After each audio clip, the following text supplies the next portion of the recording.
السلام علیکم ورحمۃ اللہ وبرکاتہ نحمده ونصلی علی رسوله الکریم اما بعد بسم اللہ الرحمن الرحیم۔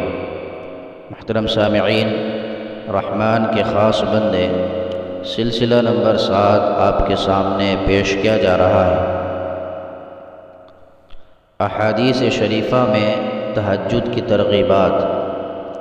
علاوہ ازیں متعدد احادیث شریفہ میں تہجد کی نماز پڑھنے کی ترغیبات وارد ہیں۔ چند احادیث شریفہ ذیل میں درج کی جا رہی ہیں۔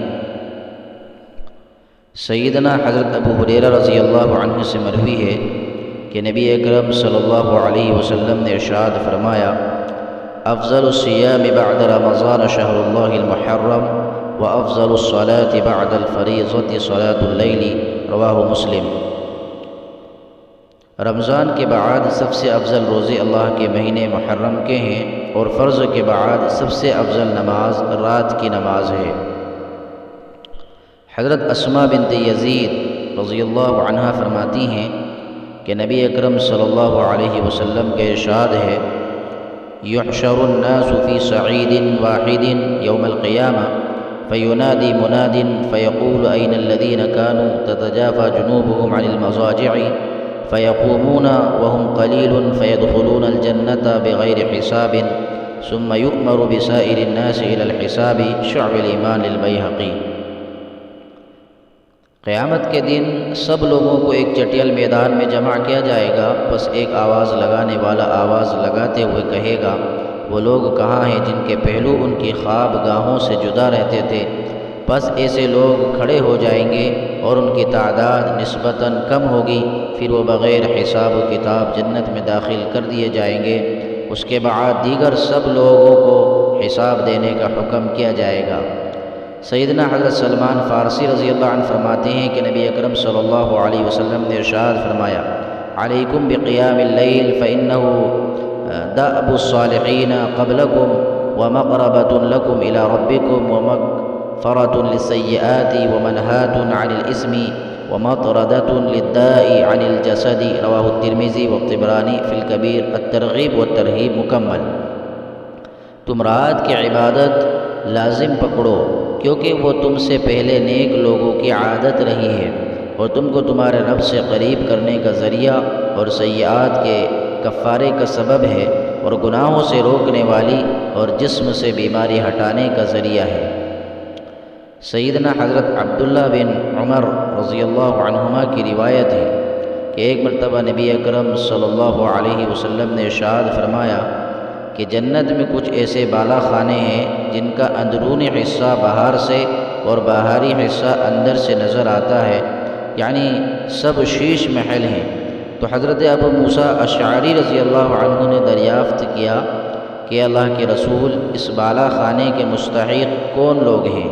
تو نبی اکرم صلی اللہ علیہ وسلم نے ارشاد فرمایا: لمن الان الکلام واطعم الطعام وبات للہ قائما والناس نیام۔ المسند لامام احمد بن حنبل، تفسیر ابن کثیر مکمل۔ یہ بالا خانے ان لوگوں کے لیے ہیں جو نرم گفتگو کریں، لوگوں کو کھانا کھلائیں اور اللہ کی رضا کے لیے راتوں میں عبادت کریں جبکہ لوگ نیند میں ہوں۔ صحابی رسول سیدنا حضرت عبداللہ بن سلام رضی اللہ عنہ فرماتے ہیں کہ جب نبی اکرم صلی اللہ علیہ وسلم ہجرت فرما کر مدینہ منورہ رونق افروز ہوئے تو آپ کی زیارت کے لیے لوگوں کی بھیڑ امڑ پڑی، تو میں بھی انہی لوگوں میں شامل تھا۔ پس جب میری نظر حضور اکرم صلی اللہ علیہ وسلم کے پر نور چہرے پر پڑی تو میں نے یقین کر لیا کہ یہ کسی جھوٹے کا چہرہ نہیں ہو سکتا۔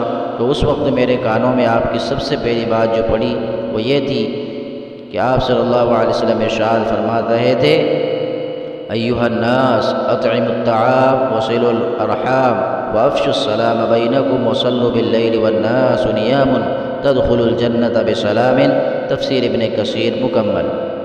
اے لوگو، کھانا کھلایا کرو، رشتہ داروں سے حسن و سلوک کرو، سلام کو عام کرو، راتوں میں اٹھ کر جبکہ لوگ نیند میں ہوں نماز پڑھا کرو، تو تم بسہولت جنت میں داخل ہو جاؤ گے۔ آخری شب میں رحمتوں کی بارش۔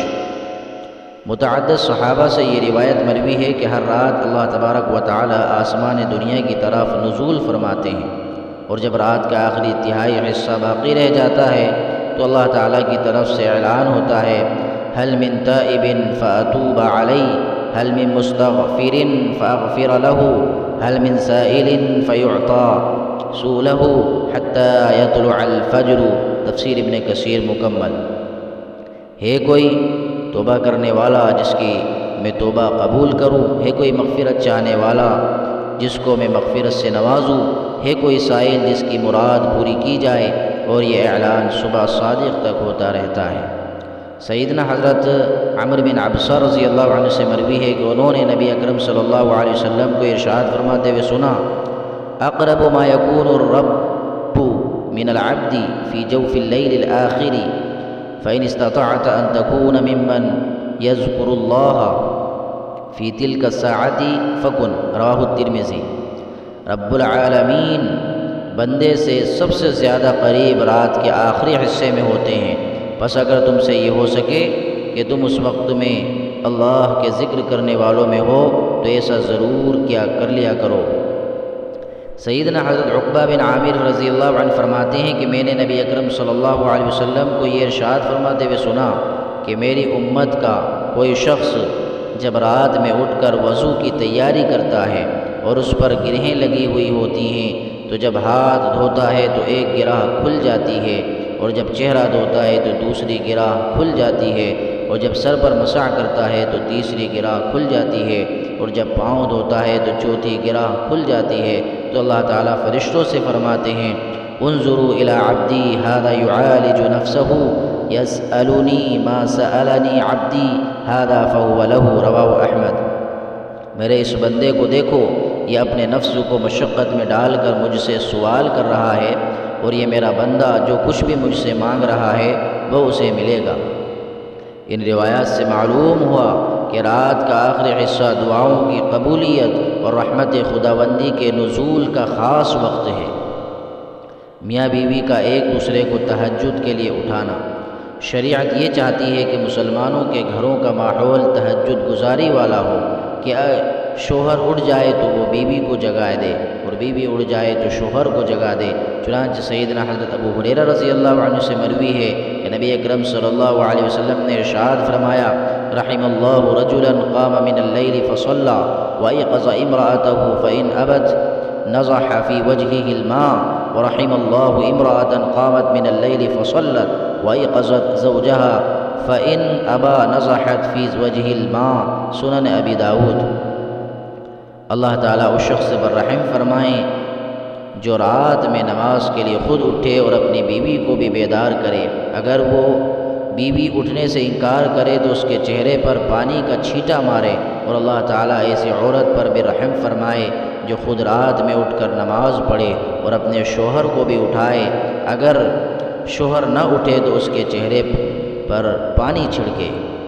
واضح ہو کہ یہ حکم اس وقت ہے جب کہ میاں بیوی کے درمیان ایسی بے تکلفی اور ہم مزاجی ہو کہ سوتے ہوئے پانی چھڑکنے سے ناگواری نہ ہو، اور اگر ناگواری کی صورت ہو تو اس صورت میں احتیاط برتی جائے گی، کیونکہ اس میں مزید مفاسد پیدا ہونے کا خدشہ ہے۔ مومن کے لیے نماز تہجد موجب عز و شرف ہے۔ سیدنا حضرت سہل بن سعد ساعدی رضی اللہ عنہ سے مروی ہے کہ نبی اکرم صلی اللہ علیہ وسلم کی خدمت میں حضرت جبریل علیہ السلام تشریف لائے اور فرمایا، یا محمد عش ما شئت فإنک میت واعمل ما شئت فإنک مجزی به واحبب من شئت فإنک مفارقه واعلم ان شرف المؤمن قیام اللیل وعزه استغناؤه عن الناس۔ رواہ الطبرانی۔ اے محمد، آپ جتنے دن بھی دنیا میں رہیں بالآخر یہاں سے آپ کو پردہ فرمانا ہے، اور آپ جو چاہیں عمل کریں اس کا آپ کو بدلہ مل کر رہے گا، اور آپ جس سے چاہیں محبت کریں مگر آپ اس سے جدا ہو کر رہیں گے۔ اور یہ بات اچھی طرح جان لیجئے کہ مومن کی شرافت رات کی عبادت میں ہے، اور اس کی عزت لوگوں سے مستغنی رہنے میں ہے۔ سیدنا حضرت عبداللہ بن عباس رضی اللہ عنہما سے مروی ہے کہ نبی اکرم صلی اللہ علیہ وسلم نے ارشاد فرمایا، اشراف امتی حملہ القرآن واصحاب اللیل شعب الایمان للبیہقی۔ میری امت کے شرفاء قرآن کریم کے حاملین اور راتوں کے عبادت گزار لوگ ہیں۔ سیدنا حضرت عبداللہ بن مسعود رضی اللہ عنہ فرماتے ہیں کہ نبی اکرم صلی اللہ علیہ وسلم نے ارشاد فرمایا، فضل صلاة اللیل علی صلاة النہار کفضل صدقۃ السر علی صدقۃ العلانیۃ، رواہ الطبرانی الترغیب والترہیب۔ رات کی نماز کی فضیلت دن کی نماز پر ایسی ہے جیسے خفیہ صدقے کی فضیلت علانیہ صدقے کے اوپر۔ اس لیے ہر مومن کو چاہیے کہ وہ تہجد گزاروں میں شامل ہونے کی کوشش کرے اور غفلت والی زندگی کو چھوڑ دے۔ اللہ تعالی ہم سب کو عمل کی توفیق عطا فرمائے، آمین۔ وآخر دعوانا ان الحمد للہ رب العالمین۔